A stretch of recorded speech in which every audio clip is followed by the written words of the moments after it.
Boni Dress, Tawfekh Couture chez Ngagne Ndiaye, Mor Marque Couture et prêt-à-porter unisexe. Soundscref Studio, Darou Hijab vous offre votre série Jabaru Gorgui. sañse daal danga koy mën mbaa nga bàyyi ko élégance classe ak glamour ba mu bari doole ak 3M Style. 3M Style est votre nouvelle boutique de prêt-à-porter et d'accessoires qui vous propose tout type de sañse selon votre goût. Chez 3M Style, les meilleurs tissus de qualité sont cousus avec une finition raffinée et vous ne passez pas inaperçu. Ak fi réew mi toll ay sac yu nice, pochette yu molle, ay bijoux yu cool, accessoires yu baax. Dama ni sañse dafay ànd ak xet gu neex. 3M Style, c'est également une large gamme de parfums et de cuuraay avec les meilleures senteurs. Profitez de la promotion de 20% sur tous les articles durant tout le mois de Ramadan. Waaw, ak 3M Style wàññi nañu njëkk yépp lu toll ci 20% fii ba koor gi di jeex. 3M Style, nous sommes à Tivaouane Peulh et à Pikine, marché Savanel. Vous pouvez nous joindre au 78 527 97 97.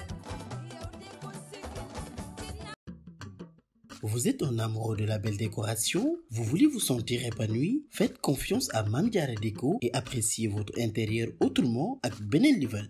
Mame Diarra Déco choisit pour vous la meilleure décoration d'ici et d'ailleurs. Nous sommes dans la vente de meubles, de matériel électroménager et d'accessoires. waaw kay, chambre à coucher bu ni muut ngay am foofu. yi xeetu armoire, vase ak meuble de décoration. J'adore les tables basses. ku nam sa kër yaa ngi ku la gis jox la cër daagul nànk ba Mame Diarra Déco nekk Anne Maris 2 en face Ecobank wala nga woote ci 33 832 64 90 wala 77 478 87 28.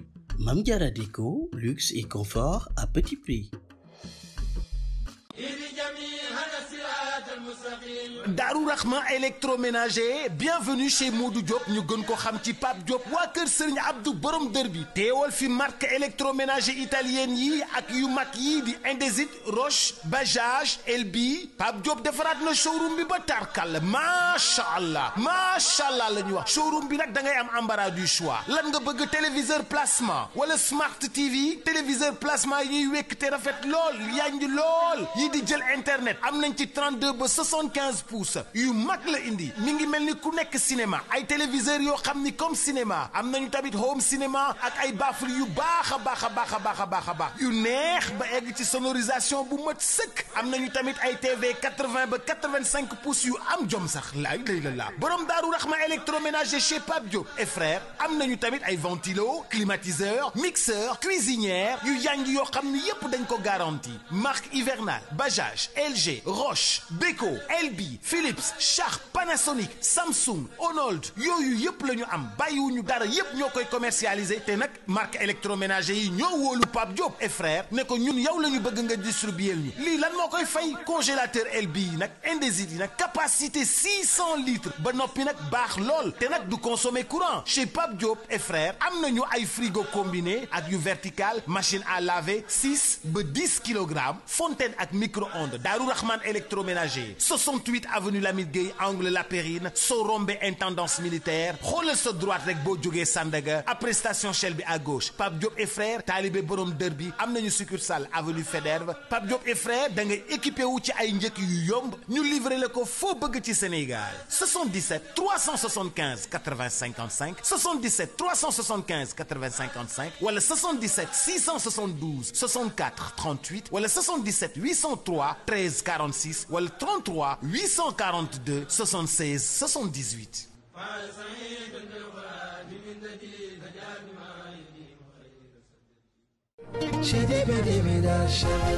lu waay gàtt dégg-dégg xam ni Zo Beauty cosmétique daal mi ngi yëngal àddina kaay leen xool lii mu ñu indil ci ay gamme ngir gën a taaral jigéenu Sénégal rawati nag gentlemen yi fi ne. Venez découvrir la gamme VIP rose gamme bi dindi lépp luy reew ak cere tache noire ak lépp luy tache bu yàgg sa yaram non fu mu ko fekk effacé ko ba noppi bàyyi la tee rose boo xamante ni foramu ñu ne la yaa ngi shine like diamond. Look at this bii mooy la gamme VIP marron savon et et crème soo koy utiliser lépp luy picc heure ak bépp tache boo doon jàmbat non dootoo ko gisati ci sa yaram góor ak jigéen yépp ñoo koy jëfandikoo. J'adore tes rondeurs xale yi jigéen ñëpp bëgg nañ dégg ñu naan leen sa forme dafa rafet et oui ma la solution est en fait arrivée. La gamme VIP Jongama est à votre disposition kay yokk say hanche say sein ak say fes te doo si gis benn effet secondaire mani la un produit en base de karité lañ ko defaree 20 jours ñaar fukki fan dong laa la may bu la neexee génn commencé njaab bu bande yow. Fini les lèvres noires le secret est avec Zo Beauty Cosmétique ku fi sa tuñ ñuul désormais yaa ko teg sa bopp wutal VIP lèvres rose mu faj sa aajo yow. ñu ngi fii ci Ndakaaru waaye mën nañ la livrer partout au Sénégal woonu gaaw ci 77 127 68 86 ou le 77 067 96 03 Zo Beauty Cosmétique mooy sunu choice yow. La classe, l'élégance et le raffinement, il n'y a pas mieux que Dia Paris. Une boutique de Paris dans la ville de Dakar. Est-ce possible? Bien sûr, c'est possible avec Dia Paris. Ne vous le faites pas raconter, mes chers. Venez visiter notre structure, qui est composée d'une grande parfumerie. Et oui, des parfums de classe pour hommes et pour femmes. Tout pour un bien-être. Nous avons des bazins Getzner qui peuvent être confectionnés sur place, évidemment par nos propres tailleurs, dans notre atelier de couture, des prêt-à-porter, et même pour les enfants, nous avons une bambinerie pour servir vos petits bouts de chou. Alors, qu'attendez-vous? Je vous donne rendez-vous au 5 avenue Cheikh Ahmadou Bamba, à côté de la clinique Rabi. Le numéro de téléphone 00221 33 824 34 56 ou le 77 935 77 55 ou même le numéro de Paris 00 336 63 97 46 71. Dia Paris, tout est nice chez nous.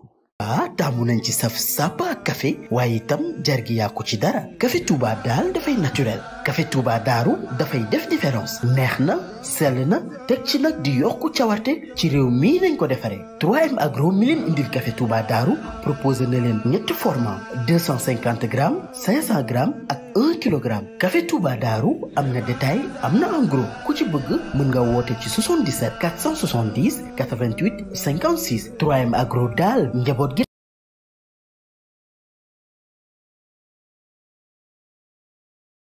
3M Agro moo leen di indil une diversité de jus locaux Yamati mooy seen jus yu neex saf sap naturel lool buy bisaab corossol orange cocktail ak sax yeneeni parfum ñu jaay la nga daal di jaayaat wala sax nga daal di jënd tàkkamtiku cafka bu neex ba mel ni Sweety Game waaw tànn sa bu la neex. Passez votre commande et faites-vous livrer les jus Yamati au 77 470 88 56 Yamati daal jàppal ma lii.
Asalaamaaleykum.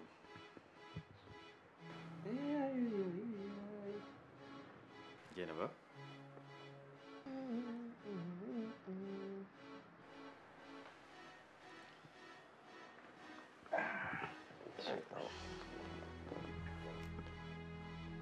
ça va yaa ngi si jàmm. man yow bu dee jàng nga na ma jaaxal wala li nga jàng fan la dugg rek man xawma ko yow non seulement yaa ngi dugg kër jàmbur di nuyoo fayuñu la may wax ngay toog ah yow éducation zéro. Dieynaba yaa ngi si jàmm. avant ma laa gis maa ngi doon sant bu baax waaye bi ma la gisee oh tu rek laa bëgg waaye loo fi seet en tout cas de ak ku mënti doon du yow. ah man mii ñeme nga maa seet man seekuñu loo may seete man rek amoo ci man soxla aw ma ci yow benn soxla waaw kon doo toog rek nga seetaan. toog seetaan nga domb kër yëpp dugg ci sama biir kër may wax nga dugg ci sama biir salon daal di toog naan ma seetaan Diéna entre nous est-ce que noboo nga di ma ko nëbb.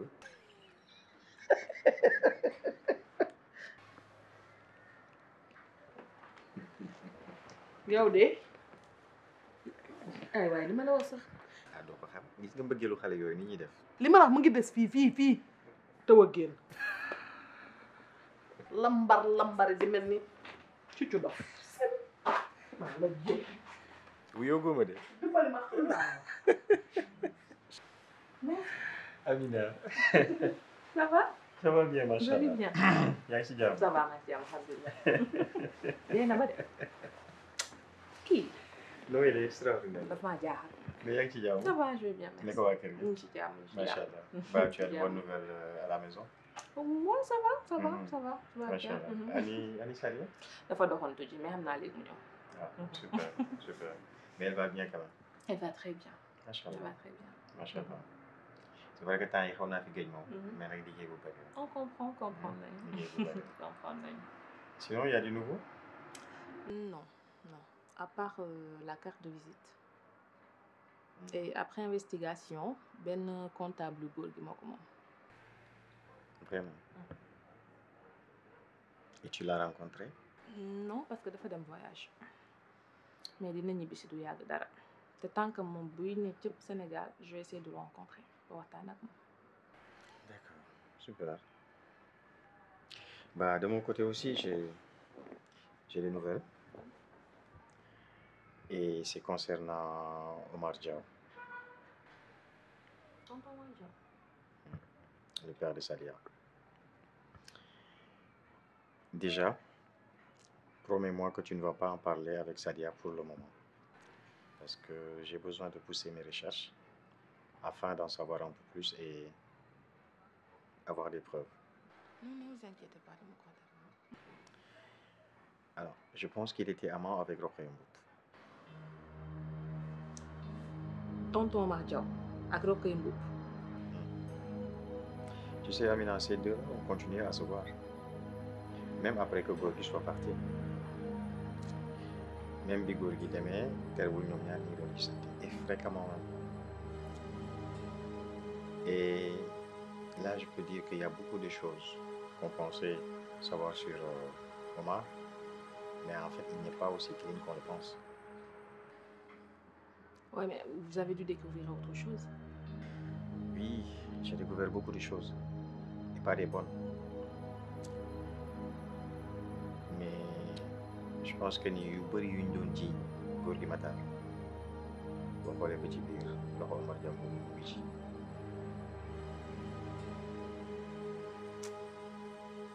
C'est insensé, maître. Tonton Mandiaw, simple chauffeur la woon. Waaw, comme beaucoup de gens, c'est ce qu'on pensait. Mais je suis sûr que Omar ay mbiram leerul te loxo moo nekk ci ginnaaw lu bëri.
Maaleykum salaam. Comment tu vas, ma fille chérie? Ça va bien, tonton Dame. Ma na nga def man ba ak surtout maa rek laa def ma. Comment tu vas, ma fille? Na mën naa la. Ça va. Ça va. naka sa préparatif bi mariage bi yaa ngi ci. ak waaw tuuti rek. ah noonu la yàlla baax na sinon lépp jàmm daal. waaw mariage bi moom xam naa ni moom yéen bu leen ko waxee rek da ngeen di commencer di stressé wu affaire yooyu te vraiment dara nekku ci yaa di tiit ah parce que yéen pour yéen mariage bi dafa diis loo xam ni xamuloo ko nga xëy rek bëgg ci dugg nekk sa kanamu papa sa kanamu yaay xëy benn jour war leen quitter dem ci beneen foyer boo xam ne xamuloo nu mu demee c'est un peu dur mais ça ira dégg nga. bon waaw stressé na ma tuuti mais bon instant bon j'ai même pas la tête à ça sama dem bi moo ma stressé te waxtaan naa si ak sama yaay mais elle a catégoriquement refusé. comment. elle a refusé. carrément. comment ça lu tax mu bañ. non yaa ma gën a xam sama yaay rek nee na ma c'est pas le moment que dama war a marié wu ba pare. ça va mais yan raison nga ko wax ba tax mu bañ. bon je lui ai juste dit que ni sama xarit moo war a opéré wu et que dama war a dem assister ko. après daal mu daal di bañ. carrément. donc il est temps pour que man ma wax ak moom la. si tonton Dame loolu je te le déconseille sama yaay nga xam ne xel bee ko wër dafa ñor jaru ko. loolu daal nga gis pour ma bañ a wax ak moom naka sa doom bi moom yaa ngi am nouvelle am. ça va waa sànq rek am naa ay nouvelle am. mais waxtaan nga ak papaam au moins. non tonton Dame j'ai toujours pas le courage nga waxtaan ci ak moom. ok d'accord comme que amuloo courage bi ce qu'on va faire tu me donnes son numéro de téléphone man personnellement je vais l'appeler woo ko wax ko. je pense que c'est bien. jaru ko c'est pas encore le moment. mais lu tax jaru ko.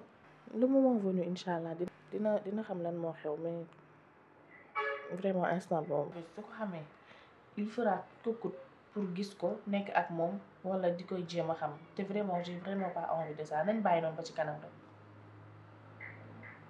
te wala daal pour le moment bëgguloo mu xam ko. ok de toute façon je suis à tes côtés.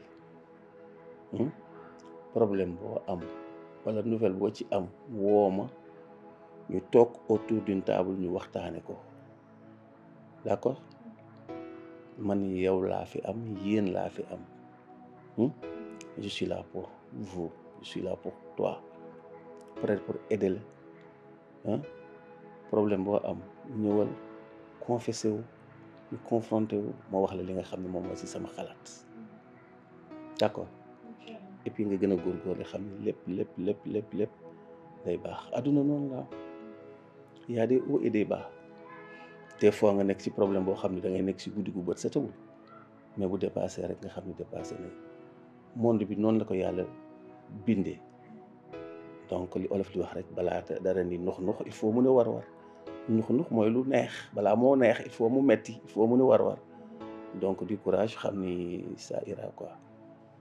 Encore une fois je suis là pour yow pour taxawul la incha allah dégg nga. je te remercie vivement merci beaucoup. ok an sa yaay. waaw mu ngi ci néegam xam dem wol na ko. dama ko bëgg a nuyu wala mais voilà en fait an sa kii bi sa copain bi. Cheikh mu ngi fi il va bien. il va bien mais man Cheikh boobu kanam gi dama ko xàmmee kanam gi daal am na fu ma ko xàmmee xaw ma fan la mais j'ai l'impression que ni daal xam naa ko daal. Cheikh peut-être da nga xam ku mu ndurool wala mu ndurool ak kenn rek non il a grandi entre Gabon et Paris. entre Gabon et Paris bon peut-être certainement kon benn ressemblance la war a nekk. ah nit boo gis moom ñaar la. ok d'accord maa ngi ñëw dem si yaay dégg merci.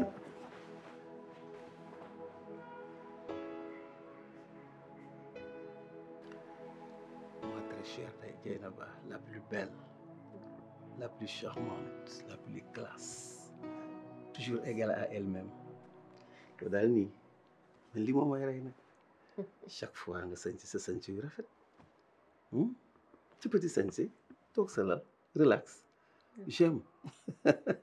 merci ana waa kër ga. sinon ça va alhamdulilah. lépp ci jàmm ça va. naka affaire yi. ça va alhamdulilah. bien merci. yow day boo nekkee si jàmm rek man maa ngi si jàmm. sa jàmm daal mooy sama jàmm. bien. mais daal nu ma la waxoon. lan nga ma waxoon ci. ne woon naa la nga wàññi sa tànk ci kër gi. ndax say tànk mi fi bëgg a bari lool. ah. samay tànk mi fi bëgg a bari. yéen a da nga may dàq léegi. non dàquma la. ah si da nga may dàq. mënuma laa dàq parce que sa kër frère la. parce que boo ma waxee ni ma samay tànk mi ngi bëgg a bari fii ça veut dire ma du mag la ça veut dire que kon loolu mooy bul fi ñëwati. xam nga ni dama nekk ak sama ay nawle te bëgguma benn coow benn wax bëgguma ko.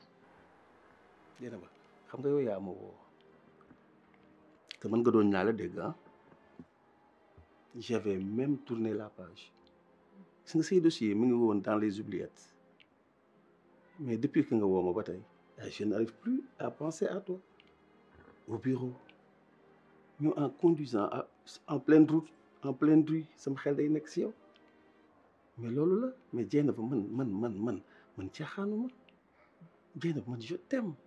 ne me repousse pas s'il te plaît. je t'arrête daam waxoon naa la ne mënut a nekk yow daal à chaque fois bu ma ñëwee nga may wax mënta nekk mais loolu du raison li nga ma wax nii du raison ah. Dieynaba regarde-moi xool ma. xam nga ne man s'il te plaît épouse-moi s'il te plaît Dieynaba mais si c'est possible. lu tax possible. parce que tu es le cousin de góor gi. je viens de me répéter. Dieynaba fii lu nekk am na fi mosoo fi gis ko ànd ak jabaru rakkaam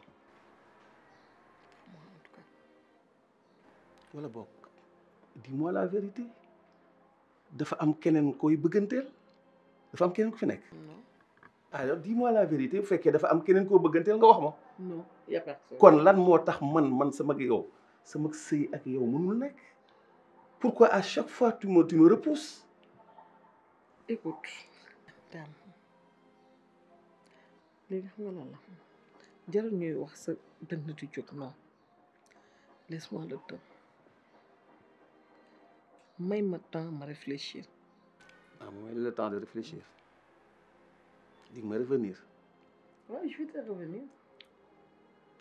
lenn dama la koy xamal Dieynaba encore une fois ouvre tes oreilles bis bu ma la takkee mën naa la promettre ni lépp loo soxla ci àdduna ma defal la ko lépp lu la naqari woon ci góor gi Matar dina la neex problème boo mosoon a am dinaa ko résoudre dinaa yokk sa jàmm ji nga nekkoon c'est sûr que xamoon nga fa ay yenn problème mais lépp loo soxla bu boobaa lépp loo bëgg je suis à ta disposition te boo mënee ajjil bidéew yi tëpp lay fanaane ba asamaan set sa kër ndey sa néegu ndey ak sa néegu yaay yëpp bàyyi yëpp dinaa leen taxaw def li nga xam ne moom moo war ci man dinaa leen teral je te jure devant Dieu que ni loolu dinaa ko def donc kon maa ngi lay déglu.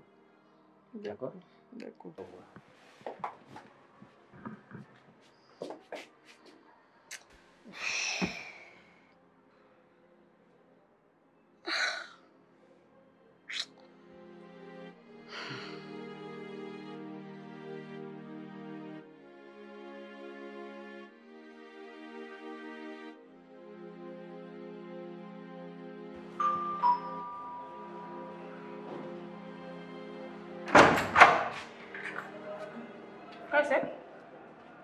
instant yii. new fi bul tëj buntu.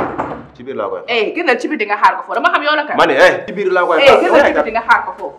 yow yaa ma xamul mais sa yaa xam. li jëntiwuma la xam man la nga génn ci biti yow. man dama lay nokku de. man nokkat la ba nga duul. man damay sifaay jigéen de. génnal ci biti laa ci biti. yéen lii lan la. yow yaay kii kan la. dafa naa wax ak jëmale kan. noppil tais-toi. looy def fii. man yow laa soxla nañ dem ci biir j'ai hâte de parler. waaw. maa soxla dama sa néeg. yaay kii kan la ba pare. laisse tomber dama sa néeg. yow ku yabaate nga beneen yoon nga xam nooy wax ak man dégg nga. nuus la ba nga. pensé la. tais-toi et viens.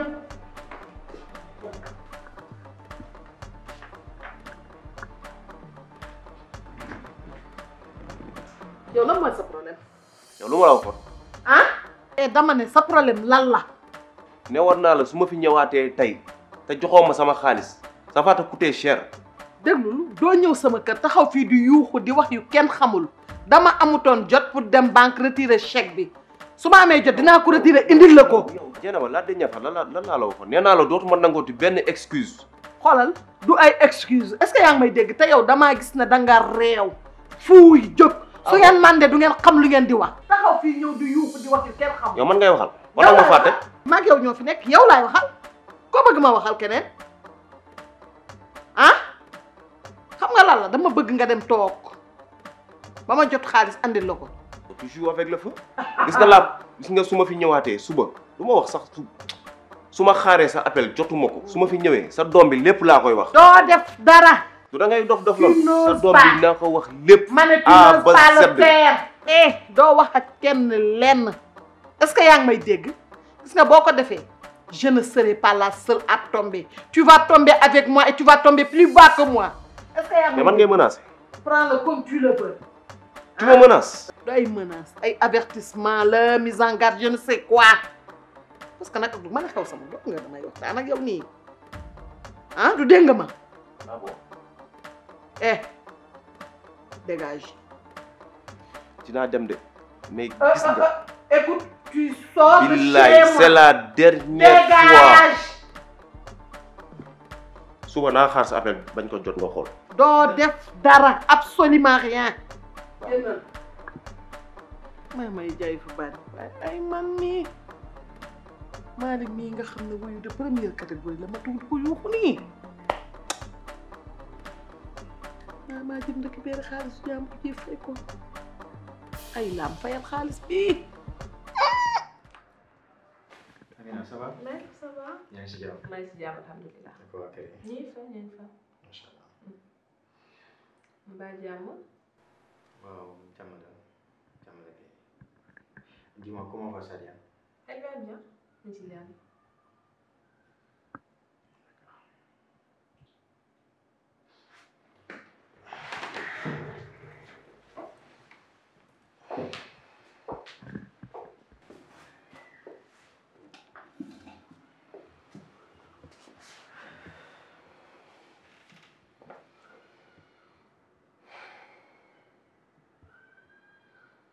Amina. Je vais te poser des questions. Et je souhaite que tu me répondes de la manière la plus claire possible. Oui, allez-y.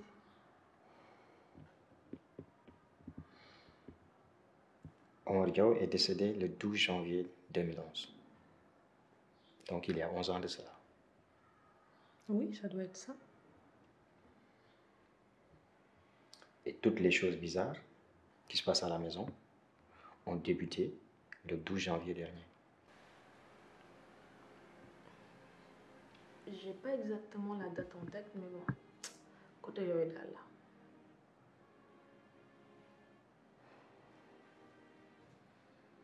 Il se passe quelque chose.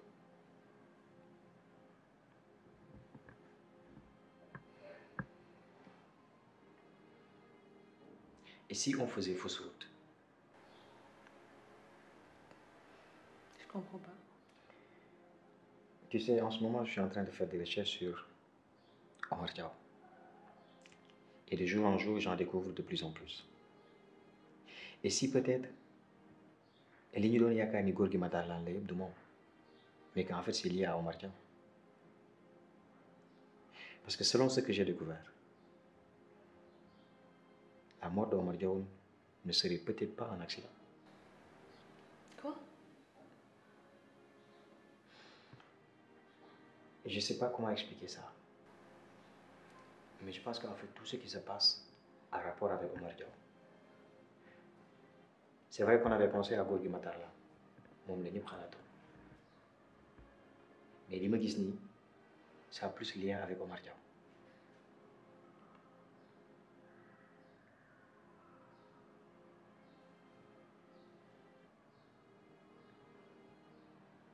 Et ça, je ne sais pas comment l'expliquer. Je ne sais pas du tout, je ne sais pas comment, par quel rapport. Mais je sais que Omar setul ni ñu ko yaakaare woon.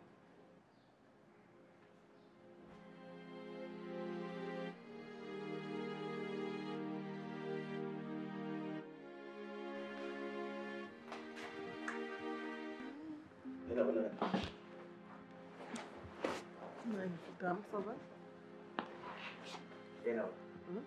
mën naa la poser une question. Vas-y. ndax mën naa la laaj. yow laay je déglu. veux te poser une question. Vas-y. Dieynaba da ngay waaj a sëy. nga ni mani ndax da ngay waaj a sëy. yow ku la wax loolu? amul solo yow li tontu ma dama ne ndax da ngay waaj a sëy oui ou non. réponds-moi. dama ne fan nga déggee loolu. c'est pas ton problème ça ne te concerne pas xam nga man lan moo ma concerne nga wax ma dëgg gi. Karim Fall da ngay sëy moom. yow Dame fan nga déggee lii.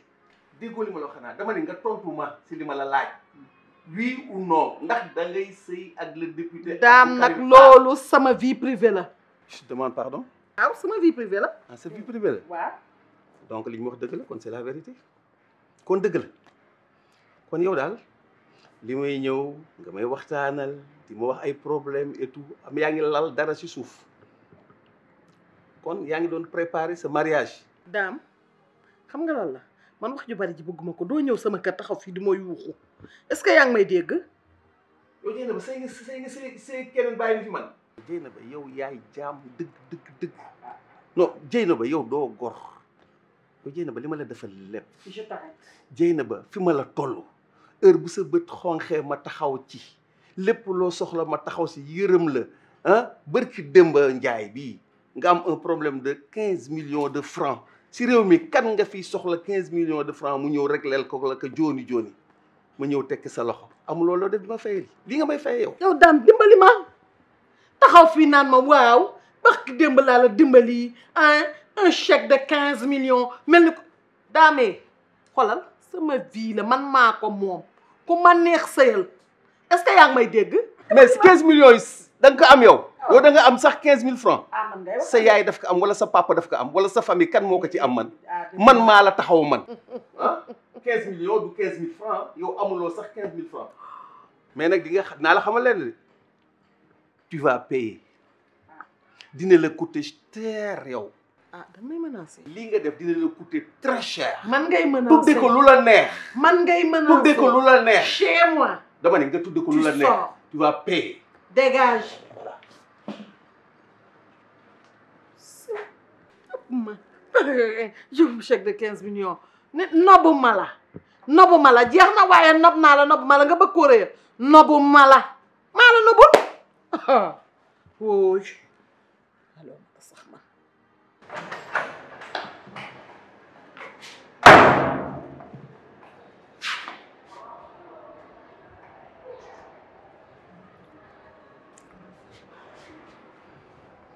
waaw Mama Gueye naa def waaw ça va mais yow li ma waxoon dëgg la mais bien sûr que dëgg la non léegi laa jóge ci moom mu avoué même c'est la vérité effectivement dafa war a marier ak kii ak député bi mais elle m'a assez manipulé ba pare bëgg demee noonu mais nag il est temps pour ma xam li ma ko xamal lépp mu wan ko dinaa ko génneel samay griff mu xam ni man maay kan li ma ko xamal lépp tey dina ko xam tey adduna si nañ ko yëg non du question affaire jigéen la ak yooyu de bu fekkee ne moom rusul def yenn yi man je suis capable de tout faire dinaa ko xamal man maay kan man tout à l'heure